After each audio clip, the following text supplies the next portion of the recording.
ನಮಸ್ತೆ ಆತ್ಮೀಯರೇ, ಇವತ್ತು ನನ್ನ ಮಗ ಸನ್ವಿತದ ಬರ್ಡೇ. ಸ್ಕೂಲಲ್ಲಿ ಅವನ ಬರ್ತ್ಡೇ ಮೂಮೆಂಟ್ಸ್ ಹೇಗಿದೆ ಅಂತ ನೋಡೋಣ ಬನ್ನಿ. ನಿಮಗೆಲ್ಲ ಆಶ್ಚರ್ಯ ಆಗಿರ್ಬೋದು, ಬರ್ತ್ಡೇಗೆ ಸ್ವೀಟ್ಸು ಅಥವಾ ಚಾಕ್ಲೇಟ್ಸ್ ಏನಾದರೂ ಕೊಡ್ತಾರೆ ಮಕ್ಕಳಿಗೆ ಸ್ಕೂಲಲ್ಲಿ ಹಂಚೋದಕ್ಕೆ ಅಂತ. ಆದರೆ ನಾನು ಯಾವ ಮಕ್ಕಳಿಗೂ ಕೂಡ ಚಾಕ್ಲೇಟ್ಸ್ ಕೊಡಲಿಲ್ಲ. ಯಾಕಂದರೆ ನಾನು ನನ್ನ ಮಕ್ಳಿಗೆ ಚಾಕ್ಲೇಟ್ಸೇ ಕೊಡಲ್ಲ. ಚಾಕ್ಲೇಟ್ಸ್ ತುಂಬ ರೇರ್, 2 ತಿಂಗಳಿಗೋ 3 ತಿಂಗಳಿಗೋ ಒಂದು ಚಾಕ್ಲೇಟ್ ಕೊಡ್ಬೋದೇನೋ ಅಷ್ಟೇ. ಹಾಗಾಗಿ ನಾವು ಬೇರೆ ಮಕ್ಳಿಗೂ ಕೂಡ ಚಾಕ್ಲೇಟ್ಸ್ ಪ್ರಿಫರ್ ಮಾಡೋದಕ್ಕೆ ಇಷ್ಟ ಆಗಲಿಲ್ಲ. ಅದಕ್ಕೋಸ್ಕರ ಮಕ್ಕಳಿಗೆಲ್ಲ ಪೆನ್ಸಿಲ್, ಸ್ಕೇಲ್ ಇದನ್ನು ಕೊಡೋಣ ಅಂತ ಹೇಳಿ ನಿರ್ಧಾರ ಮಾಡಿದ್ದೆ.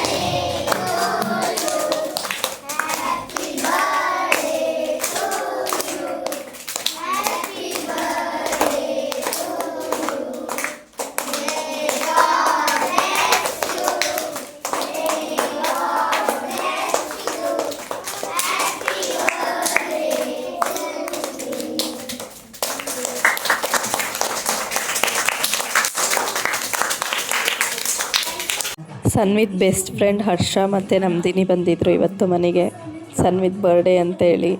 ಬಟ್ ನಾವೇನು ಸೆಲೆಬ್ರೇಷನ್ ಮಾಡಿಲ್ಲ. ಮಕ್ಕಳು ಅವ್ರ ಪಾಡ್ಗೆ ಅವ್ರು ಆಟ ಆಡ್ಕೊಂಡಿದ್ರು. ಆಮೇಲೆ ಕರೆದು ಸ್ವಲ್ಪ ಫೋಟೋ ಶೂಟ್ಸ್ ಎಲ್ಲ ಮಾಡಿದೆ. ಅವ್ರ ಫೋಸ್ಗಳು ಅವಾಗವಾಗ ಚೇಂಜ್ ಆಗ್ತಾಯಿದ್ರು.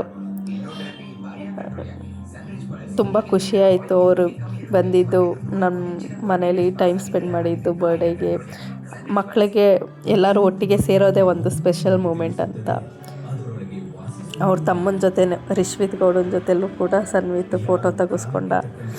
ಇವರು ನಂದಿನಿ, ಇವರು ಬೆಸ್ಟ್ ಫ್ರೆಂಡ್. ಇವರು ಹರ್ಷ, ಇವರು ಕೂಡ ಸನ್ವಿತ್ನ ಬೆಸ್ಟ್ ಫ್ರೆಂಡ್. ಅವರಿಬ್ಬರು ಒಬ್ರನ್ನೊಬ್ರು ಬಿಟ್ಟಿರೋದೇ ಕಷ್ಟ. ನೋಡಿ ಆತ್ಮೀಯರೇ, ಇವತ್ತು ನನ್ನ ಮಗನ ಹುಟ್ಟಿದಬ್ಬ ಬರ್ತ್ಡೇ ಇತ್ತು. ಹಾಗಾಗಿ ಅವನ ಸ್ಪೆಷಲ್ ಡೇ ತುಂಬ ಚೆನ್ನಾಗಿತ್ತು. ಅವನು ತುಂಬ ಖುಷಿಪಟ್ಟ. ನಿಮಗೆಲ್ಲ ಹೇಗೆ ಅನ್ನಿಸ್ತು ಅಂತ ದಯವಿಟ್ಟು ಕಮೆಂಟ್ ಮಾಡಿ. ಪ್ರೀತಿ ಆತ್ಮೀಯರೇ, thank you for watching our video. Like ಮಾಡಿ, ಶೇರ್ ಮಾಡಿ, ಸಬ್ಸ್ಕ್ರೈಬ್ ಮಾಡಿ.